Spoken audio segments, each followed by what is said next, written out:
Indonesia adalah negara yang masih membumingkan adanya virus corona ini. Di Singapura misalkan sudah berdamai, sudah bersaudara dengan COVID.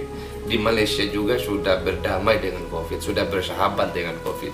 Indonesia sebaliknya, COVID-19 dalam bangsa Indonesia tidak pernah juga berhenti. Meskipun hari-hari kita disuguhkan dengan perintah, anjuran, kewajiban vaksinasi. Paralelnya gini, akan ekuivalen apa yang negara kerjakan kepada semua orang yang divaksin terhadap gejala apa yang dihadirkan oleh COVID-19. Ada vaksinasi, tetapi angka COVID-19 di tanah air tidak juga selesai. Alhasil kemarin di media-media nasional kita menemukan betapa Jokowi sangat dibully oleh netizen, menganggap bahwa semua kebijakan mengenai COVID-19 ini adalah suatu kebijakan yang membohongi publik, membohongi bangsa Indonesia, membohongi semua masyarakat Indonesia, sebab tidak dianggap benar. Ternyata itu tidak mematikan.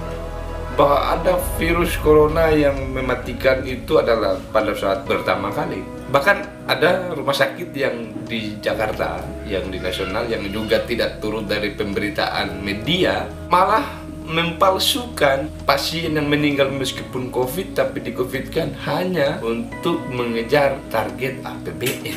COVID adalah alat negara, alat pemerintah, hanya untuk mengambil, hanya untuk mengundang APBN bisa keluar dengan gede-gedean, sebanyak-banyaknya untuk dimakan tentunya oleh mereka yang sementara di sana. Vaksinasi kemarin sudah berapa banyak triliun yang dikeluarkan oleh pemerintah untuk vaksin. Dari ibu kota ke provinsi, ke kabupaten, bahkan sampai desa-desa dianjurkan kepada masyarakatnya untuk melaksanakan COVID, dan itu dibiayai oleh negara. Semua vaksin-vaksin, semua peralatan-peralatan vaksin itu dibeli oleh negara. Maka kalau itu manjur, seharusnya sudah tidak ada COVID tuh.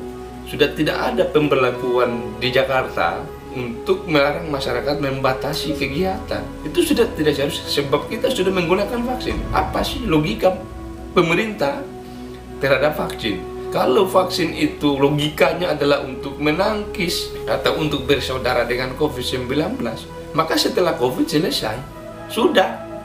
Karena kita sudah divaksin, karena kita sudah ada efek vaksin, maka virus yang masuk itu sudah bersaudara dengan kita. Kenapa masih ada juga larangan pemerintah terkait COVID-19?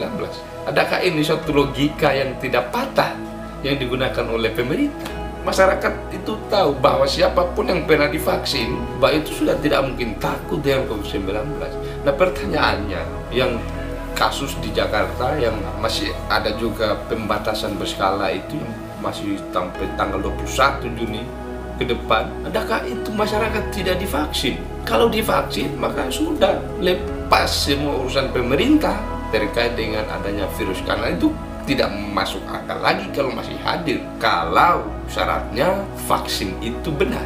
Tapi kalau tidak benar, mungkin pemerintah dalam hal ini sudah benar. Tapi kalau vaksin itu dianggap manjur oleh negara, oleh presiden, oleh menteri, oleh gubernur, oleh semua pemimpin-pemimpin daerah, maka seharusnya dari sekarang kita sudah harus mengucapkan goodbye kepada COVID, sebab kita sudah divaksin.